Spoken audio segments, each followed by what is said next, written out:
So before you guys ask, yeah, we put nipples on the bat suits. That's right. Okay, so I guess you guys are the world premiere audience for this. So kudos for you for being here. That's awesome. Thanks for coming out to support it. I don't know if you guys would ever notice this or not. The color timing is a little bit off, so we're delaying our web release, which means you guys got an even more exclusive sneak peek. It's not going to be until this Wednesday or this Friday, so you won't be able to see it online right away. If you want to go home and watch it again for some reason, you won't have that option for another couple days. But you will be able to watch all kinds of interviews and Yes. stuff with the cast and crew, although you're kind of getting that now. So BatmanDeathWish.com is where it will be hosted, and we're linking back to all the media people as well, so you guys can check through to everything there. And in a couple days, you will be able to check it out, so that should be snazzy. Yeah. Snazzy. Yeah. So I guess we can talk a little bit about making the movie before we go into questions and answers. And at the end of the panel, we will have a blooper reel as well of just all of the ridiculousness that went on making this movie. So if you guys stick around, that's probably how we'll close out the panel. I don't know, Whitney, do you want to start out? We'll start down there and we'll slide this way. Sure.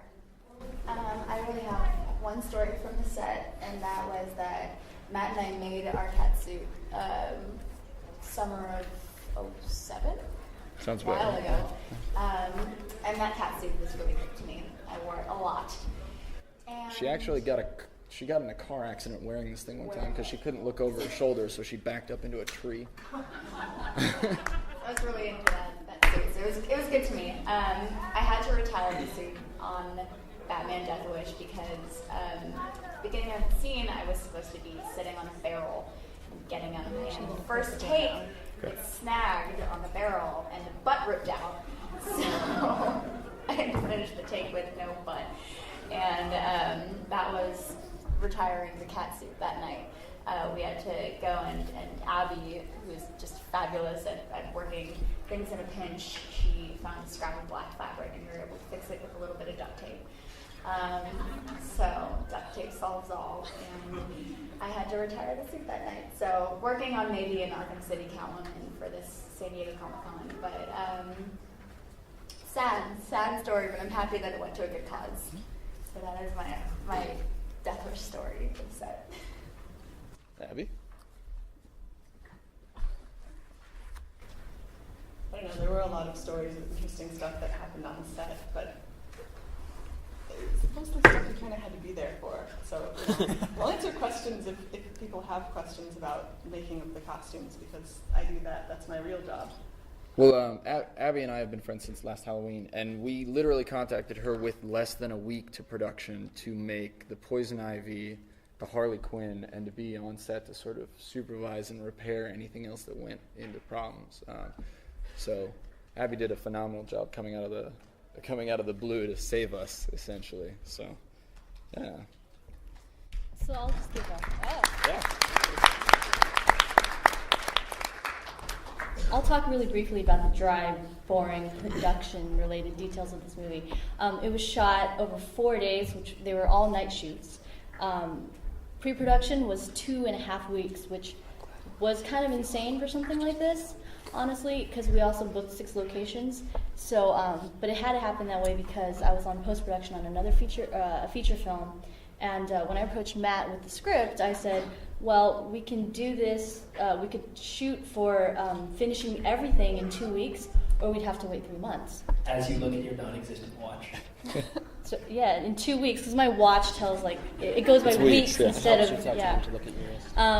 So it was shot over 4 days, 2 weeks of grueling pre-production and production, 6 locations, and a shoestring budget.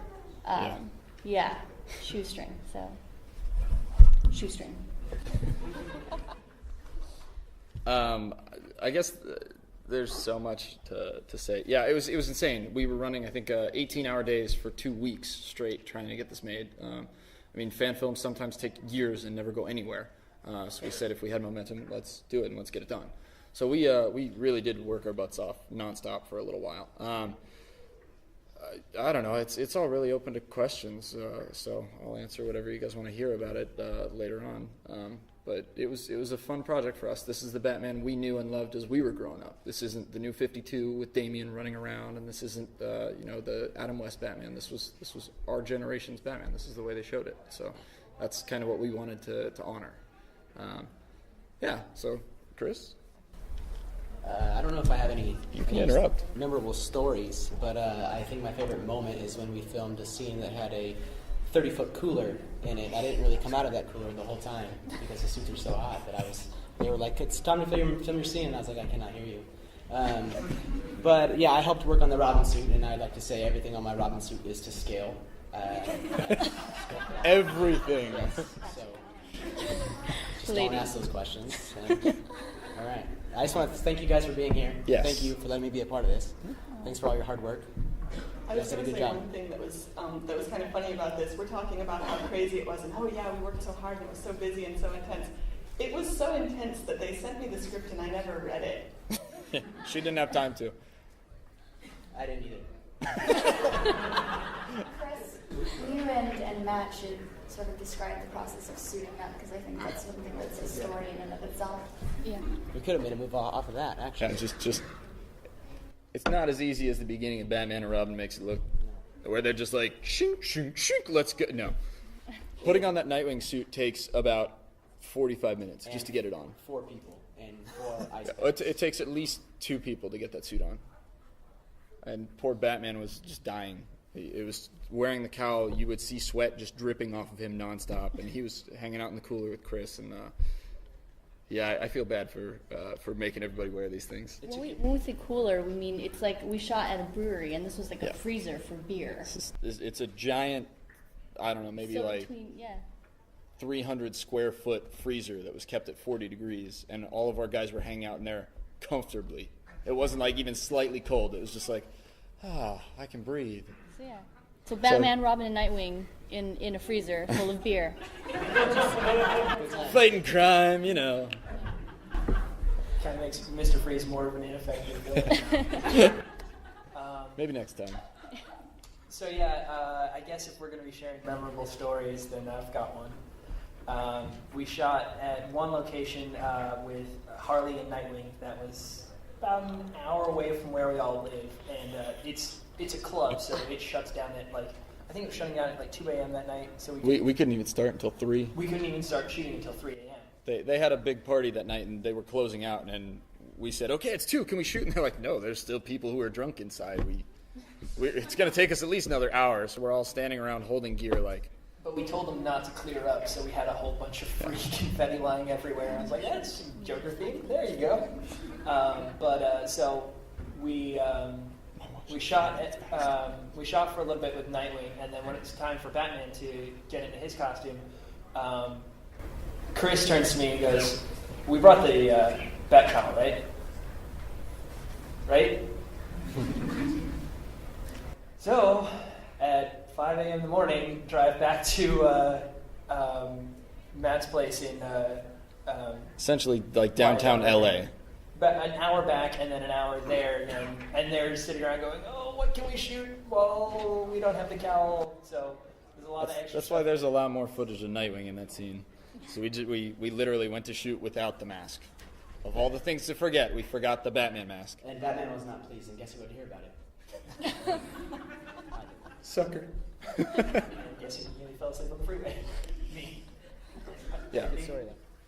Running nights was hard for this, but Batman doesn't exist during the day. So the whole time we had to do night shoots nonstop and to try and get this look for the film. We didn't shoot anything during the daytime. We rehearsed for the apartment scene during the day, but we were all nocturnal for about a week and a half working on this at least. No, because Gotham's in Iceland. Right. 17-hour night days, and then there's like just a few hours of sunlight every day. So I guess, what's up? Oh, yeah, I guess we'll open it up to questions. You guys have anything that you want to ask us about the movie? Yeah. What was the most difficult stunt you had to coordinate or execute? Either way. It's really hard to move in those suits. So when Nightwing throws the Scream stick, that was the hardest thing that I had to do. The sticks are magnetic, and they actually sit on the back of the suit, so you can just reach back, pop them off, reach back and pop them on. The trick is reaching back.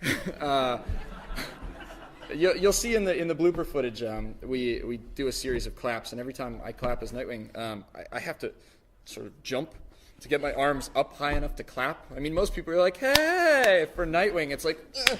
That's for all the suits. So that was my hardest stunt, but I didn't have to do very much. Chris, what was your worst? Yeah, like you said, it's really hard to move in a suit, so I think the whole fight scene, probably the really big hook I have to throw is probably one of the hardest, because I was afraid of ripping the suit, which is pretty much unrepairable if that happens, so that's probably the hardest one for me.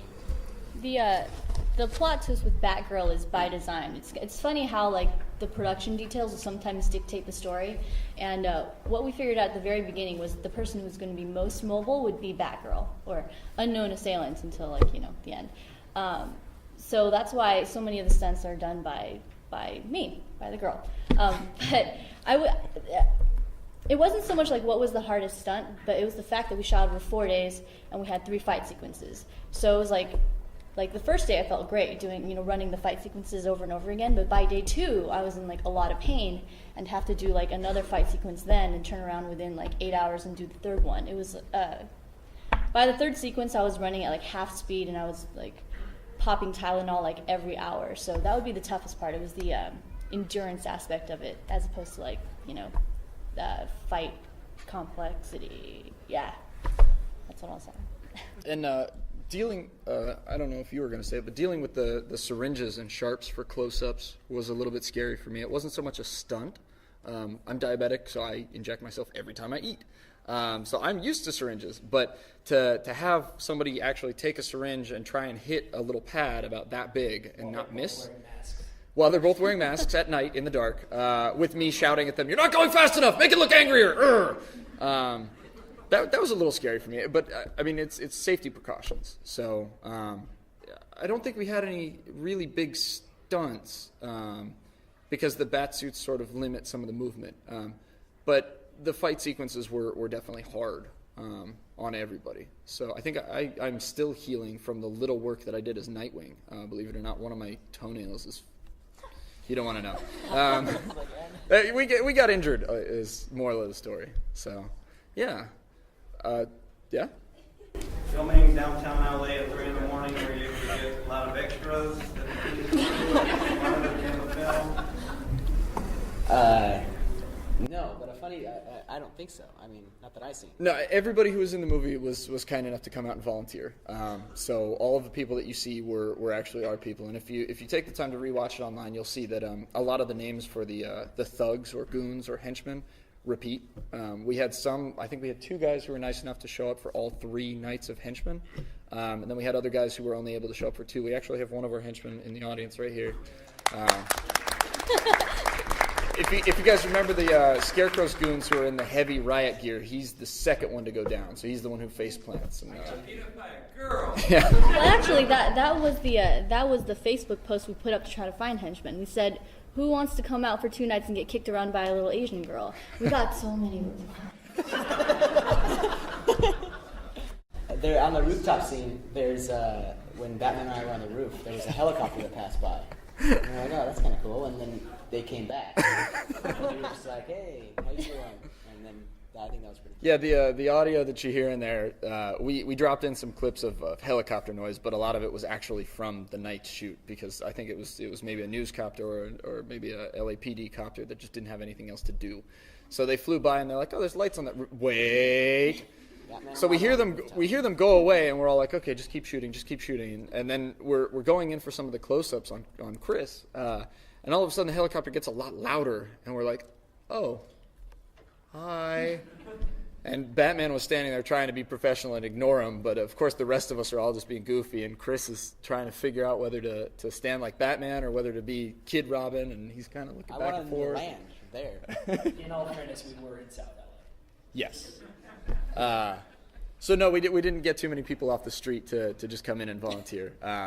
But oddly, now that we've shot this one, we found out that there's a lot of people who like this kind of thing and a lot of people who would like to be involved in it. So if we ever shoot another one, we expect the scale to be a little bit larger because we've got access to more stuff than we had the first time. The first time out, it's always, okay, what can we scrap together? How can we make it work? And in this case, we happen to have access to some phenomenal suits. So we had a great costume designer for our Harley Quinn and our Poison Ivy. Chris had worked on the Robin costume before, and I had worked on both the Nightwing and the Bat suits. Jennifer actually already had the Batgirl costume, which was augmented by some help with Abby. So we decided, why not make a movie? For the costumer, how did you make those costumes for Batman and my Robin? You should ask Matt. Abby actually, she only made the Poison Ivy and the Harley Quinn costumes. She did the supervision on all the suits, and she knows how we make them now. We've sort of folded the two together because I'm not so good with fabrics, and she's not so good with the materials. But yeah, Chris, how do we make these? No, she's great at what she does, and we're great at what we do, and together we're unstoppable. But Together we are Kip and Cal. there you go. It's stuck. It's becoming a thing That's now. the new name. Yeah. It's a really long process. I think it took you about a year to make the Nightwing one. The Nightwing one is, if you see it up close, it's perfect. There's not one flaw on it. About a year? Yeah, the trick is the Batman and Robin ones. They are from the movies. They're not. They weren't screen worn. They weren't made for the screen, but they're styled like the movies. So for those movie suits had nipples on them. That was the way Joel Schumacher wanted it. And if we're doing an homage to Joel Schumacher, we want it to be accurate. Nightwing wasn't a character that they used. So if you notice, Nightwing, his suit doesn't have nipples.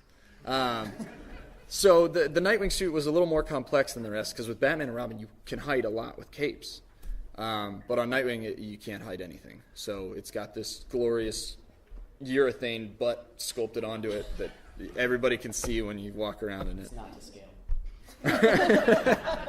No, I mean, walking through how to make it, though. The Robin one came out of a plaster mold, which is concrete, and I'll it's take it from the latex. beginning. You sculpt it, and then you... So you sculpt a chest out of clay, and then it's a really long process. And you would make a casting of a mold off of that, and then you pick the clay out of the mold, and then you run latex, preferably brush it so you don't get air bubbles. And when you get one air bubble, you're screwed.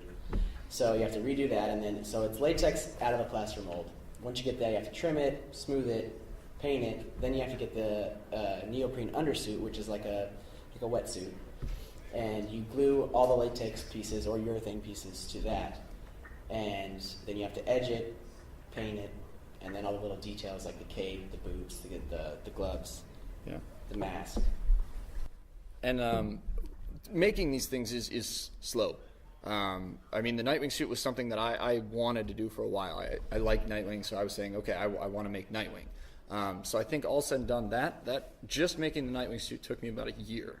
And we had the Nightwing suit completed before the movie shoot.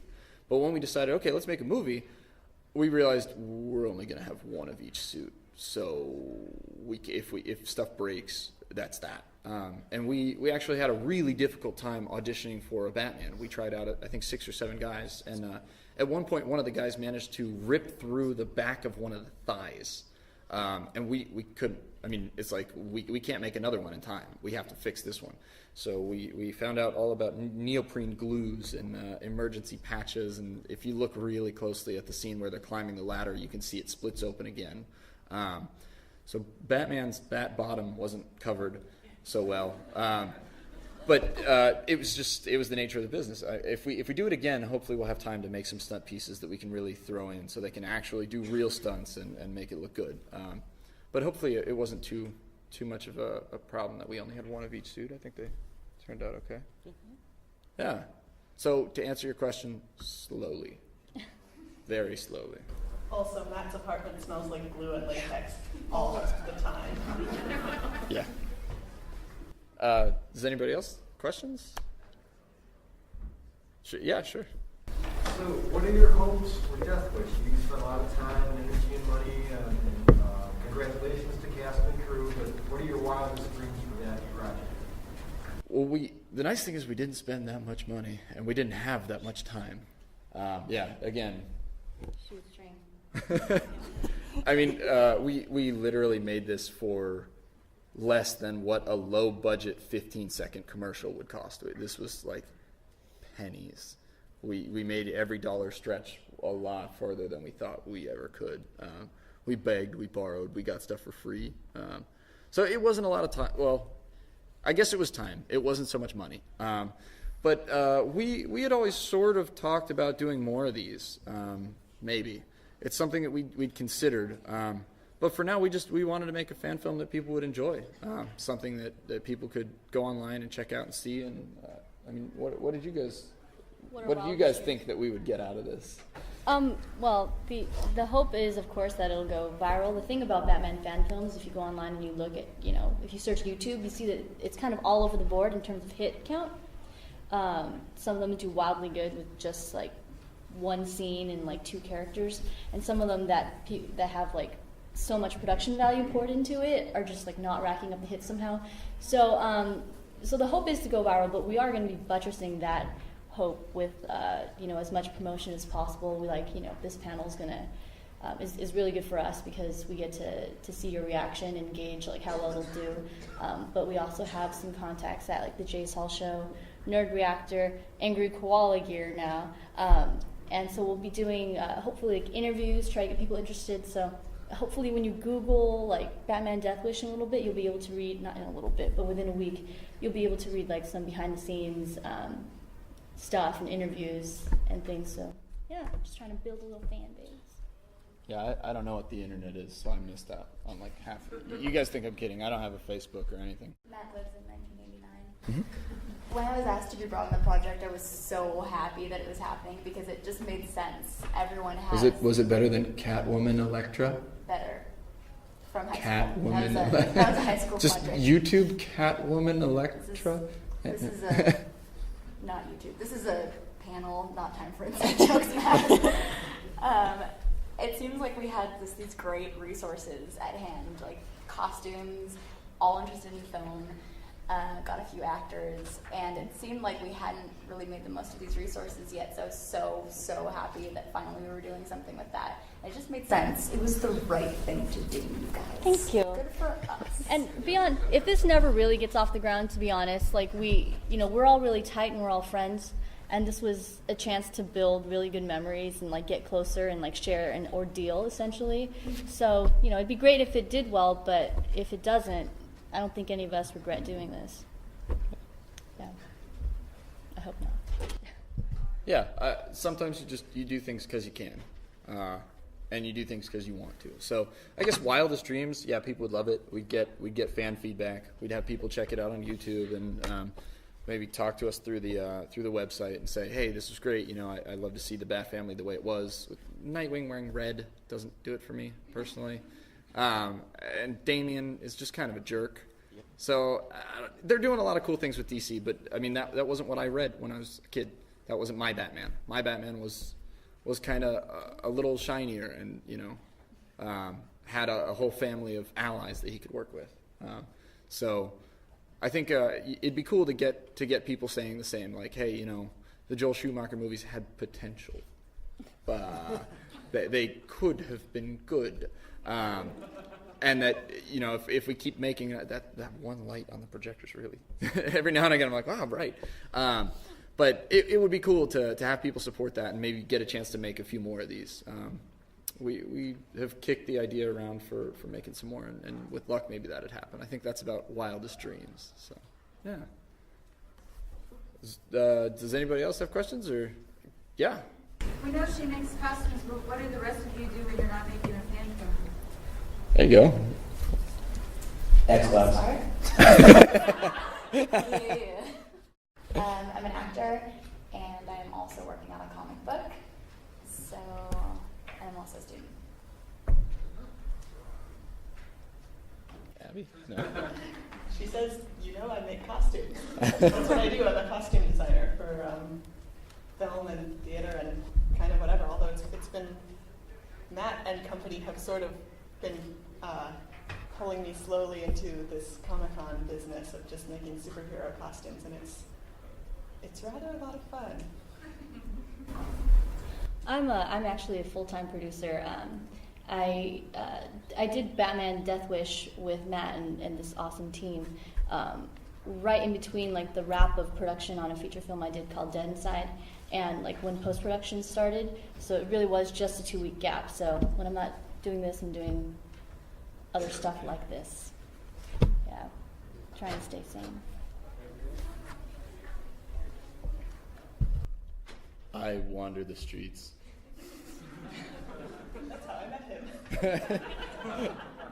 That's how I met him too. I'm an actor, and this has pretty much been this is like my life. I mean, I've liked Batman since I was a young kid, and I'm trying to get into the acting scene. So that's pretty much my life, and Xbox. I work full time as a camera operator. So coming onto the set, it was pretty cool to just step into this usual role that I fulfill at work, just with all my friends around. So it's pretty simple to make the transition. We all actually live in LA, and we all kind of work in this industry as something or another. The costuming thing has picked up, which is cool. We've got a few costume companies now that all do different stuff. And then, like I said, everybody is actor, producer, director, writer. We all live next to movie stars, and it's just the LA life. Yeah, I know. Like I was walking out the door the other day, and I ran into. I don't have the internet, so I don't know who I ran into. But yeah, we do pretty much this when we're not doing this. I sit around in the Nightwing suit. It's awesome. This is really hot. I can't take it off if nobody helps me, so just days at a time. That's true. They need to make a Nightwing snuggie for you. Actually, this guy got me the Superman snuggie for Christmas, which is pretty funny. They're out there. Don't judge me. All right. Well, it's getting to be about the end, so we've got time for maybe one more question if anybody has any. Otherwise, we can throw on the bloopers and behind the scenes stuff. You guys are looking like there's general nods of approval. All right. So we'll throw on the bloopers and the behind the scenes. Thank you guys again so much for coming out and checking it out. Thank you. Tell your friends. BatmanDeathWish.com.